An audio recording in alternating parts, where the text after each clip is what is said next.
नमस्कार, स्वागत है आप सबका दिन भर की तमाम बड़ी और अहम खबरों के साथ। मैं हूं कवीन सचान। शुरुआत हेडलाइन से। पाकिस्तान ने फिर तोड़ा सीज फायर। कुपवाड़ा जिले के तंगधार में 2 जवान शहीद। बीएसएफ ने दिया मुंहतोड़ जवाब। जम्मू कश्मीर में चुनाव नतीजों के 11 दिन बाद भी सरकार गठन पर सस्पेंस। सभी पार्टियों ने विकल्प खुले रखने की कही बात। मुंबई में 102वीं भारतीय विज्ञान कांग्रेस में दुनिया भर से जुटे वैज्ञानिक। प्रधानमंत्री ने कहा, गरीबी हटाने और विकास में विज्ञान का अहम योगदान। प्रधानमंत्री ने दी सरकारी बैंकों को बेहतर कामकाज की सलाह। कहा, आम आदमी के फायदे के लिए काम करें बैंक कर्मी।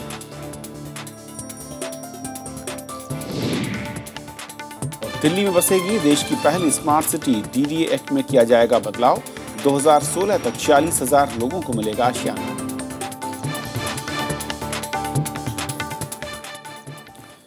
और आइए देखते हैं हमारी पहली खबर।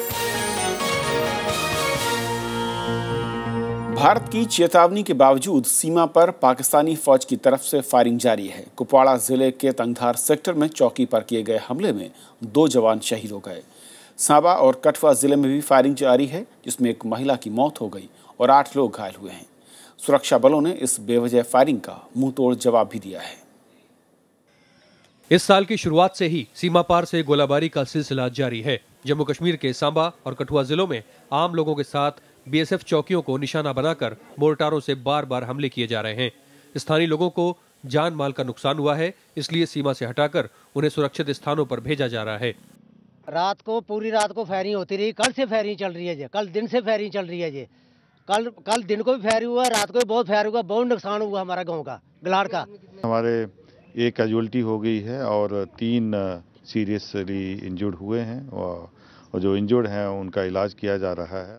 हैरत की बात यह है कि यह ताजा गोलाबारी उस अंतर्राष्ट्रीय सीमा पर हो रही है जिसे लेकर दोनों देशों में कोई विवाद नहीं है।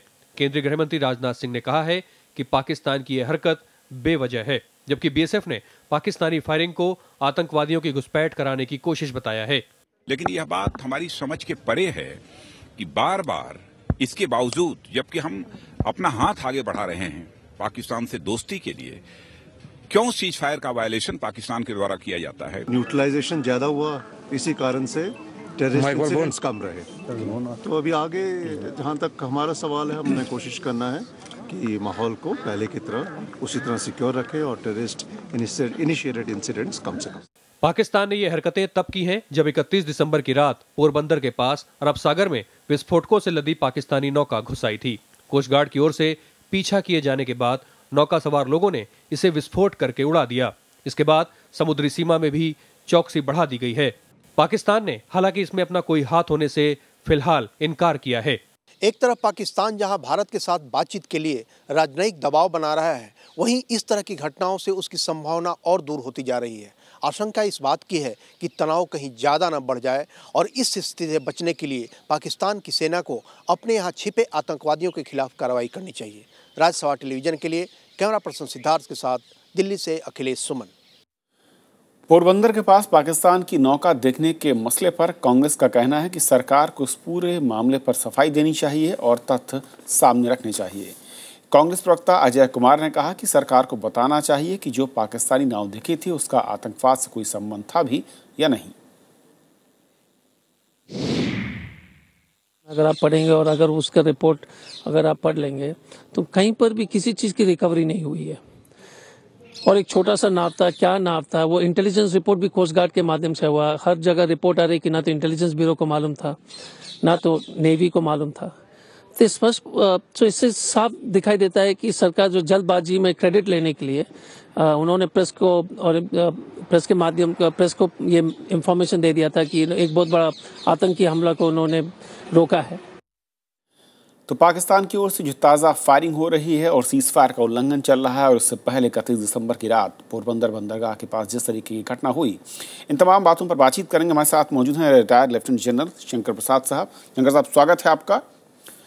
सबसे पहले तो समझना चाहूँगा कि किस तरीके से, अगर मैं कहूँ 31 दिसंबर की घटना, उसके बाद लगातार फायरिंग, सीज फायर का उल्लंघन, क्या ये एक सिर्फ कोइंसिडेंस है या कहीं एक सोची समझी साजिश दिख रही है? आतंकवादियों को घुसाने के लिए कुछ प्रयास दिख रहे हैं पाकिस्तानी रेंजर्स की ओर से।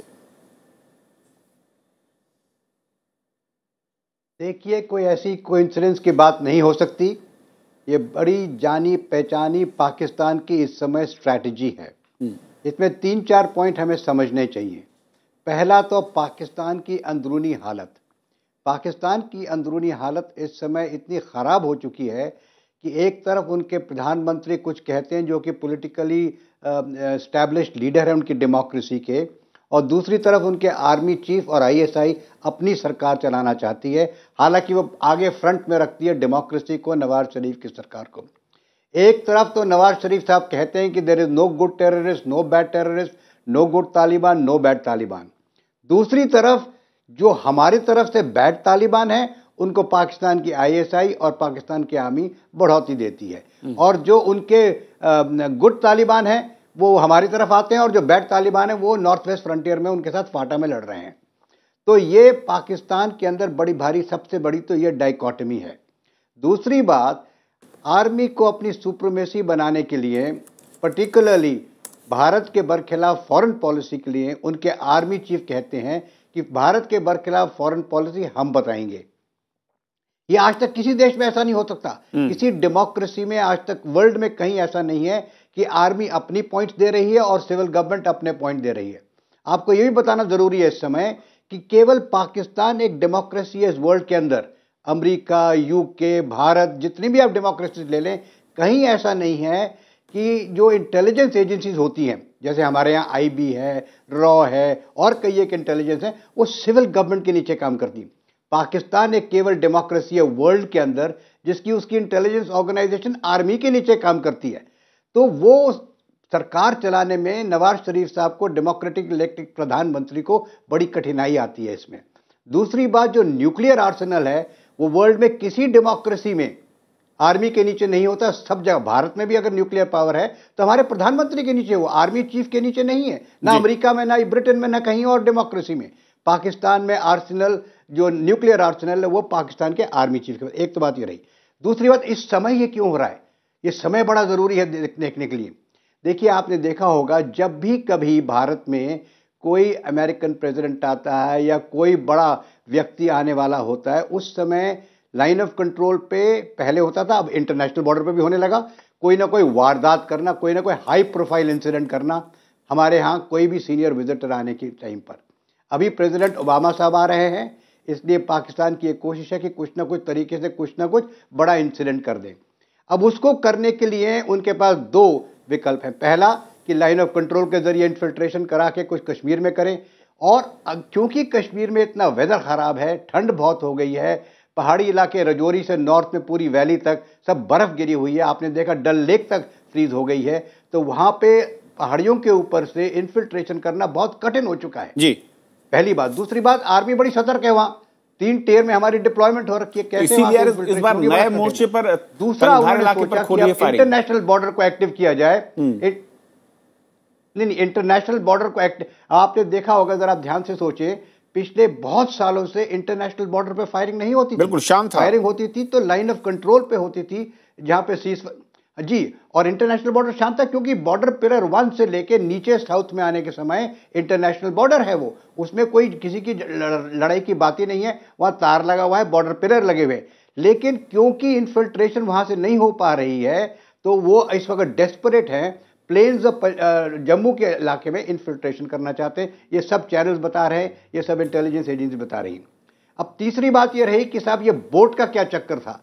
देखिए, बोट की जो अभी तक एविडेंस हम लोगों के सामने आई है, और हम लोग सरकार में तो है नहीं, हम लोग तो वही देखते हैं जो मीडिया में निकलता है और जो सरेआम मालूम है। अब जो एविडेंस अब तक आई है, चाहे कोई पॉलिटिकल पार्टी उसके विषय में कुछ भी कहे, ये साबित हो गया कि ये बोट कुछ ना कुछ गलत काम करने आई थी। ये स्मगलिंग बोट तो थी नहीं। अगर स्मगलिंग की बोट होती तो जब उसका पीछा किया गया था, जब उसके ऊपर एक राउंड फायर किया गया था, वार्निंग राउंड, तो वो सरेंडर करती, जेल हो जाती, कोर्ट केस चलता, लेकिन मौत तो नहीं होती। कोई तथ्य तक सामने नहीं आ रहा है कि असल में बोट में क्या था, दूसरी बात से आई। उसके साथ साथ नहीं, जी वो मैं बता, वही तो बता रहा हूं मैं। दूसरी बात, इस बोर्ड की सपोर्ट में एक और बोर्ड थी, उसकी भी एडिक्वेट एविडेंस आ गई है। सबसे बड़ी बात हमारी, जिसका हमें गौरव होना चाहिए आज, और मैं समझ में नहीं आ रहा कि कोई उसकी निंदा कैसे कर सकता है, कि हमारी जो कंसर्न इंटेलिजेंस एजेंसी है, जिसका नाम हमें नहीं लेना चाहिए और मैं लेना भी नहीं चाहूंगा, उसने ये बड़ी एक्सीलेंट इंटरसेप्ट पकड़ी है। इंटरसेप्ट आप अगर सुने, उससे साफ जाहिर हो रहा है कि हम आपके परिवार को 5 लाख रुपया देंगे, आपने वहां से सामान पूरा उठा लिया कि नहीं उठा लिया, किस तरह से उठाया। देखिए, एक कोई भी अगर टेररिस्ट इंसिडेंट कहीं भी वर्ल्ड में होता है, उसके ऊपर एक जरूर से जरूर ट्रांसमिशन जरूर होगा, radio transmission, internet transmission, telephone transmission, cellphone transmission. तो अगर हम इस कॉन्वर्सेशन को पकड़ लेते हैं तो वर्ल्ड के सारे टेररिस्ट इंसिडेंट्स को हम नाकाम ये बहुत अहम है शंकर साहब। लेकिन टेक्नोलॉजी हमें वर्ल्ड वाइड, शंकर साहब, एक सवाल जो बनता कि क्या जिस तरीके की प्लानिंग पाकिस्तान की है, या फिर जिस तरीके के साजिश की तरफ तमाम ये इंसिडेंट इशारा कर रहे हैं, भारत सरकार और भारतीय सेना के पास जो विकल्प हैं, क्या हम उन विकल्पों का बेहतर तरीके से इस्तेमाल कर रहे हैं, या आपको लगता है कि अभी उन विकल्पों की तरफ हम आगे नहीं बढ़े हैं? नहीं, देखिए, पहली बात तो ये बता दूं आपको मैं कि जब भी इस तरह के बड़े हाई लेवल, हाई इंटेंसिटी के टेररिस्ट ऑपरेशंस लोग करना चाहते हैं, उसमें ये चाहते हैं कि कोई ना कोई फॉरेनर जरूर हो।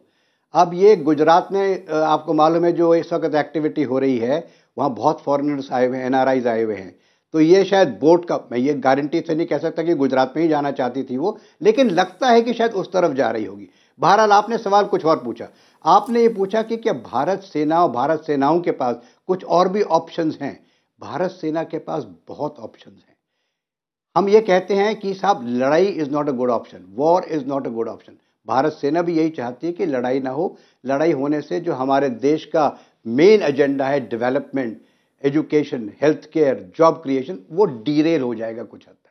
तो कोई व्यक्ति ये नहीं चाहता, इंक्लूडिंग द आर्मी, कि लड़ाई हो। लेकिन लड़ाई और पीस के बीच में बहुत ऑप्शंस अवेलेबल हैं, और वो ऑप्शंस भारत सरकार आर्मी के संग मिलके, मुझे पक्का भरोसा है और यकीन है, हालांकि मैं सरकार में नहीं हूं, ना मैं आर्मी में हूं, लेकिन मुझे पक्का भरोसा है कि आर्मी ने और सरकार ने, कैबिनेट कमेटी ऑफ सिक्योरिटी ने एंड डिफेंस सर्विसेज चीफ्स ने ये ऑप्शंस डिस्कस की होंगी कि with in the limits of before a full scale war और आज के इसके रिएक्शन में क्या कार्रवाई करें, जिससे कि पाकिस्तान के ऊपर कीमत एक हैवी हो जाए, यानी कि Pakistan has to pay a heavy price for what they are doing to us. बिल्कुल यही सबसे बड़ी चीज है कि जिस तरीके की घटना लगातार हो रही है, सीज़फायर का उल्लंघन हो रहा है, उन घटनाओं को देखते हुए भारतीय सरकार का दबाव कितना काम कर रहा है, और अगर नहीं कर रहा है तो उसके बाद अब किस तरह के विकल्पों की तरफ भारतीय सरकार को बढ़ना होगा। बहुत शुक्रिया इस पूरे मसले पर हमसे बातचीत करने के लिए आपका।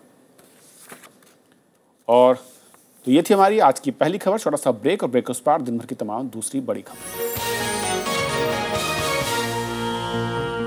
प्रधानमंत्री नरेंद्र मोदी ने गरीबी मिटाने के लिए विज्ञान को जरूरी बताया है। मुंबई यूनिवर्सिटी में 102वीं भारतीय विज्ञान कांग्रेस को संबोधित करते हुए उन्होंने कहा कि विज्ञान से गरीबी और बेरोजगारी दूर करने में मदद मिलेगी। प्रधानमंत्री ने इस मौके पर मंगलयान अभियान की सफलता का जिक्र करते हुए कहा कि वैज्ञानिकों ने देश का मान बढ़ाया है।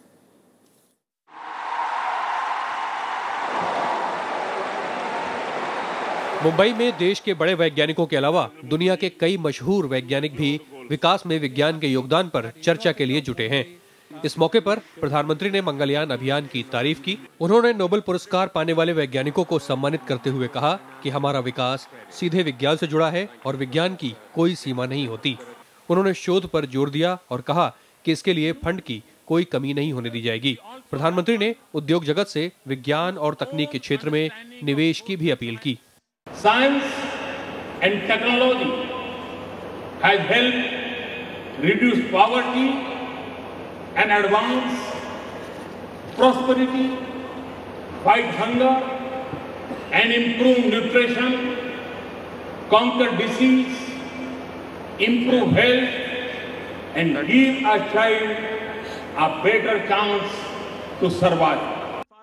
विज्ञान और प्रौद्योगिकी मंत्री डॉक्टर हर्षवर्धन ने सम्मेलन में कहा कि विज्ञान का इस्तेमाल हमेशा फायदा पहुंचाने के लिए होना चाहिए। वहीं महाराष्ट्र के मुख्यमंत्री देवेंद्र फडणवीस ने अंधविश्वास से बचने और विज्ञान को बढ़ावा देने की बात कही। हमारे इतिहास को हम देखें तो जिस जिस समय हमने वैज्ञानिकता छोड़ी है, प्रथाओं को, परंपराओं को केवल कर्मकांडों में परिवर्तित किया है, उस समय हमारे समाज का विकास या तो रुका है या समाप्त हुआ है। भारतीय विज्ञान कांग्रेस की स्थापना 1914 में की गई थी। इस बार विज्ञान कांग्रेस की थीम मानव विकास के लिए विज्ञान और प्रौद्योगिकी है। 5 दिनों तक चलने वाली विज्ञान कांग्रेस में करीब 12,000 प्रतिनिधि शामिल हैं। Bureau report, Rajya Sabha TV. चुनाव नतीजों के 11 दिन बाद भी जम्मू कश्मीर में सरकार बनाने को लेकर स्थिति साफ नहीं हुई है। बीजेपी अध्यक्ष अमित शाह का कहना है कि सरकार गठन के लिए सभी विकल्प खुले हुए हैं। उन्होंने पीडीपी और नेशनल कॉन्फ्रेंस से बातचीत की बात भी कही, लेकिन उमर अब्दुल्ला ने ऐसी किसी भी बातचीत से इनकार कर दिया। उधर कांग्रेस ने भी कहा कि सरकार गठन पर किसी भी दल या धड़े ने उनसे कोई संपर्क नहीं किया है। जम्मू कश्मीर में सरकार गठन की मियाद 19 जनवरी को खत्म हो रही है, लेकिन अभी तक नई सरकार की रूपरेखा साफ नहीं हो पाई है। पीडीपी और बीजेपी के नेता राज्यपाल एनएन वोहरा से मुलाकात कर चुके हैं, लेकिन सरकार गठन पर दोनों ही दल अभी कोई फॉर्मूला पेश नहीं कर पाए हैं। बीजेपी अध्यक्ष अमित शाह ने बेंगलुरु में शनिवार को कहा कि पार्टी सरकार बनाने की सभी संभावनाओं पर काम कर रही है। देखिए, कश्मीर में भारतीय जनता पार्टी के सभी ऑप्शन खुले हैं और हम सभी संभावनाओं को तलाश रहे हैं। मुझे आशा है कि कुछ ही समय में जरूर मिलेगा। अमित शाह ने सरकार गठन के लिए पीडीपी और नेशनल कॉन्फ्रेंस से बातचीत होने की बात भी शुक्रवार को कही थी, लेकिन नेशनल कॉन्फ्रेंस के नेता और कार्यकारी मुख्यमंत्री उमर अब्दुल्ला ने ट्वीट करके बीजेपी से कोई बात होने से इनकार कर दिया है। उधर कांग्रेस ने इस पर चुटकी लेते हुए कहा कि किसी दल या धड़े ने सरकार गठन के लिए अभी तक पार्टी से संपर्क नहीं किया है। जब अमित शाह जी ने ये कहा कि हम एनसी से भी बात करें, तो शाम को उमर अब्दुल्ला जो फॉर्मर सीएम है, उनका ट्वीट आया कि भाई हम बीजेपी से, फारूक साहब और उमर साहब बीजेपी के साथ बात नहीं कर रहे हैं, तो पता नहीं बीजेपी किस एनसी के साथ बात करेगी। पीडीपी की ओर से भी सरकार गठन पर किसी औपचारिक बातचीत से इनकार किया गया है, जबकि पीडीपी, नेशनल कॉन्फ्रेंस और कांग्रेस के महागठबंधन का फॉर्मूला भी उभरा था। 23 दिसंबर को आए चुनाव नतीजों में पीडीपी को 28, बीजेपी को 25, नेशनल कॉन्फ्रेंस को 15 और कांग्रेस को 12 सीटें मिली थीं। 87 विधानसभा वाले जम्मू कश्मीर में सरकार गठन के लिए 44 के आंकड़े की जरूरत है। Bureau report, Rajya Sabha TV. Delhi विधानसभा चुनाव की तारीखों का ऐलान होना बाकी है, लेकिन सभी पार्टियां अपने तरीके से चुनाव प्रचार में जुट गई हैं। आम आदमी पार्टी चुनाव प्रचार के लिए जहां बॉलीवुड सितारों का इस्तेमाल कर रही है, तो बीजेपी मिनी रथ के जरिए मतदाताओं को लुभाने की कोशिश में है। तो कांग्रेस ने घर घर जाकर प्रचार की शुरुआत भी कर दी है। दिल्ली विधानसभा चुनाव के लिए सभी पार्टियों का चुनाव प्रचार अभी से जोर पकड़ता नजर आ रहा है। इसी सिलसिले में बॉलीवुड सिंगर विशाल डडलानी आम आदमी पार्टी का प्रचार करने पहुंचे। दरअसल जंगपुरा विधानसभा से पार्टी के उम्मीदवार प्रवीण के साथ विशाल को play the change campaign launch करना था, लेकिन पुलिस से इजाजत नहीं लेने की वजह से उन्हें बीच रास्ते में ही रोक दिया गया। आम आदमी पार्टी ही एक ऐसी पार्टी है जो दिल्ली को एक सॉर्ट ऑफ पूरी लोकल सेल्फ गवर्नेंस दे सके। बीजेपी ने भी चुनाव प्रचार के लिए मिनी रथ और ऑटो कैंपेन की शुरुआत कर दी है। ये रथ राजधानी की सभी 70 विधानसभा सीटों में जाएगा और ये प्रधानमंत्री नरेंद्र मोदी की नीतियों के अलावा चुनावी मुद्दों पर पार्टी की राय जनता तक पहुंचाने का काम करेगा। गरीब बस्तियों में जाएंगे, दिल्ली की जनता को बताएंगे 6 महीने में नरेंद्र मोदी जी ने क्या कहा है, क्यों चले मोदी के साथ, ये भी बताएंगे। जहां आम आदमी पार्टी और बीजेपी अलग अंदाज में प्रचार में जुटी है, वहीं कांग्रेस अपनी खोई जमीन हासिल करने के लिए जनसंपर्क के जरिए प्रचार पर भरोसा जता रही है। अब हम चुनाव की तरफ जा रहे हैं, तो जो चुनाव की प्रक्रिया है वो रहेगी। उसमें पोस्टर भी है, होर्डिंग भी है, पब्लिक मीटिंग भी है, कॉर्नर मीटिंग भी है, ये सारी चीज चलती रहेंगी। दिल्ली में फरवरी 2014 से राष्ट्रपति शासन लगा हुआ है और जनता के साथ ही राजनीतिक दलों को भी चुनाव की तारीखों का इंतजार है। अनु दीवान, राज्यसभा टीवी।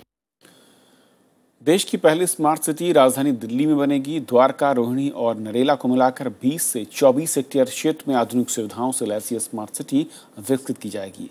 केंद्रीय शहरी विकास मंत्री ने आज बताया कि राजधानी दिल्ली को लंदन और सैन फ्रांसिस्को की तर्ज पर ग्लोबल सिटी के तौर पर विकसित किया जाना है और इसके लिए केंद्र सरकार डीडीए एक्ट में ज़रूरी बदलाव भी करेगी।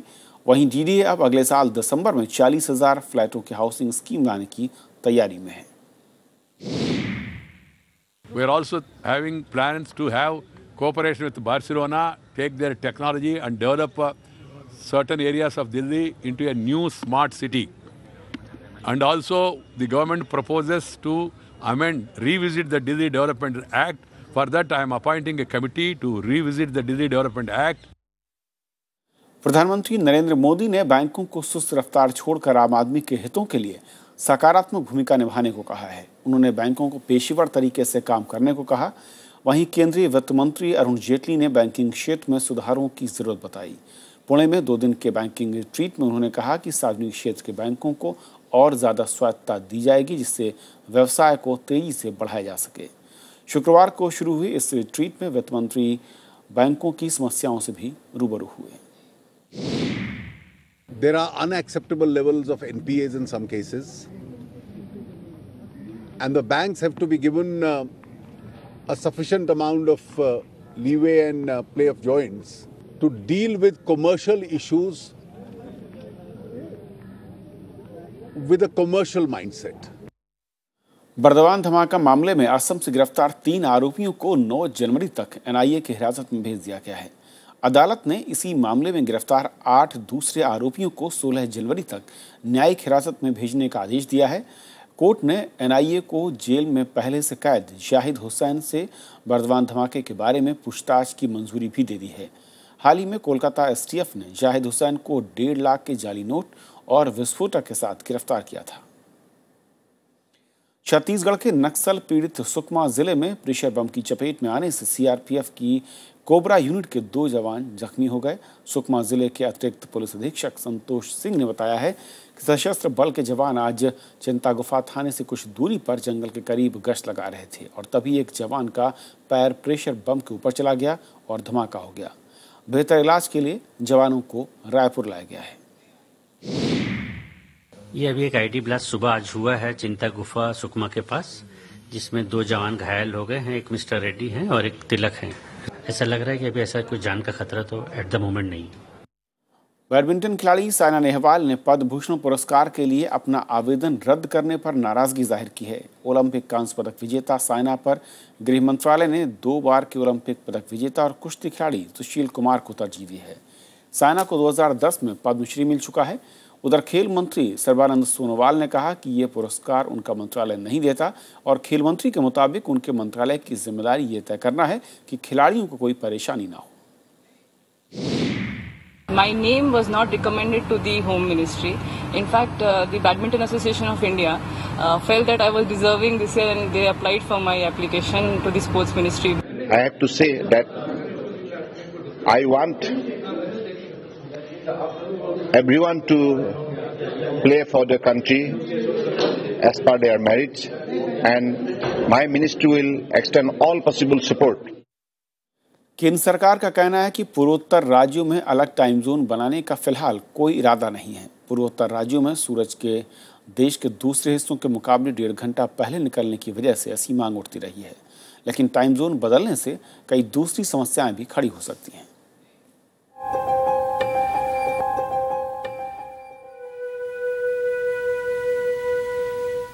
अरुणाचल प्रदेश, असम समेत उत्तर पूर्व के दूसरे राज्यों में सूरज की दस्तक के साथ दिन जल्दी शुरू हो जाता है, लेकिन घड़ी के हिसाब से काम खत्म करने और बाहर निकलने पर शाम की बजाय रात का अंधेरा छा जाता है। ऊर्जा की बचत का हवाला देकर भी अलग टाइम जोन की मांग उठती रही है। हालांकि वैज्ञानिक शोध के मुताबिक टाइम जोन बदलने से ऊर्जा की 1.2 से 1.5% की मामूली बचत होगी। सरकार ने भी फिलहाल इस मांग को मानने से इनकार कर दिया है। वो डोनर मंत्रालय के दायरे में नहीं आती बात, इसलिए मुझे उसका कोई अधिक जानकारी नहीं है। परंतु मुझे ऐसा लगता है कि संसद में शायद इस प्रकार का एक प्रश्न आया था, जिसके उत्तर में सरकार ने ये कहा था कि अभी इस प्रकार की योजना या इस प्रकार की कोई विषय सरकार के विचाराधीन नहीं है। देश में लोगों का अलग टाइम जोन से सरोकार नहीं रहा है। ऐसे में जनता को मुश्किल का सामना करना पड़ेगा और इससे टाइम जोन की सीमा पर अफरा तफरी के हालात पैदा हो जाएंगे। साथ ही रेल से लेकर हवाई सफर के वक्त पर भी इसका असर पड़ेगा। व्यवहारिक तौर पर पूर्वोत्तर राज्यों की सरकारें कामकाजी घंटों में तब्दीली करके एक टाइम जोन से होने वाली परेशानी से बच सकती हैं। हालांकि राज्यसभा में अलग टाइम जोन का सवाल उठाने वाले सीपीएम के सांसद रीता बनर्जी इस मुद्दे को छोड़ने को तैयार नहीं। Minister of Assam here also वो भी बोले हैं कि ये सेपरेट टाइम जोन के बारे में। तो ये देखते हैं नॉर्थ ईस्ट का जो माहौल, ये जो त्रिपुरा का जो चीफ मिनिस्टर है मानिक सरकार, जो हमारा पार्टी से है, हम उनसे बात करेंगे। ये आंसर आया है, इसके बाद क्या होगा ये वो लोग उठाएंगे, जब एनडीसी मीटिंग होगा उसमें आकर उठाएंगे। देश में भले ही एक टाइम जोन हो, लेकिन दुनिया में कुछ मुल्क ऐसे भी हैं जहां कई टाइम जोन हैं। रूस 11 टाइम जोन में बटा हुआ है और उसके हर टाइम जोन में 1 घंटे का फर्क है। इस तरह अगर कॉलिनिनग्रेड में सुबह के 8 बजे हैं तो कमचटका में शाम के 6 बजे रहे होंगे। अमेरिका में भी हवाई और अलास्का इलाके को छोड़कर 4 टाइम जोन है। इसी तरह ऑस्ट्रेलिया भी वेस्टर्न स्टैंडर्ड, सेंट्रल स्टैंडर्ड और ईस्टर्न स्टैंडर्ड टाइम जोन में बटा हुआ है।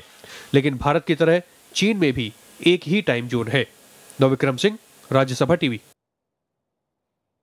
और एक नजर कुछ और बड़ी और अहम खबरों पर। उत्तर प्रदेश के बदायूं जिले में थाना परिसर में नाबालिग लड़की के साथ बलात्कार के आरोप में 2 पुलिसकर्मियों को बर्खास्त कर दिया गया है। इस मामले में थाना अध्यक्ष को भी निलंबित कर दिया गया है। 31 दिसंबर की रात मूसाझार थाने में हुई इस घटना के खिलाफ लोगों में काफी गुस्सा है। हरियाणा के सूरजकुंड में बीजेपी के 2 दिन की कार्यशाला हो रही है। इसका मकसद कार्यकर्ताओं को सोशल मीडिया और आईटी के जरिए आम लोगों में बीजेपी सरकार की छवि सुधारने के तरीके बताना है। दिल्ली एनसीआर में शनिवार सुबह भी बारिश की फुहारें पड़ी। हालांकि आज तापमान में बढ़ोतरी दर्ज की गई और न्यूनतम तापमान 13.8 डिग्री सेल्सियस दर्ज किया गया। मौसम विभाग ने आने वाले दिनों में फिर बदलाव का अनुमान जताया है। उत्तर पूर्वी चीन में एक गोदाम में आग बुझाने के दौरान 5 दमकल कर्मियों की मौत हो गई। घटना हार्बिन शहर की है, जहां 11 मंजिल इमारत में आग लग गई थी। इस घटना में 11 लोग घायल भी हुए। इंडोनेशिया में दुर्घटनाग्रस्त हुए एयर एशिया विमान के मलबे की खोज जारी है। बचाव दल ने आज सुबह जावा में समुद्र के पास से धातु की 2 बड़ी चीजें बरामद की। इस बीच शवों की खोज लगातार जारी है। तो खबरों के आज के सफर में इतना ही। नमस्कार।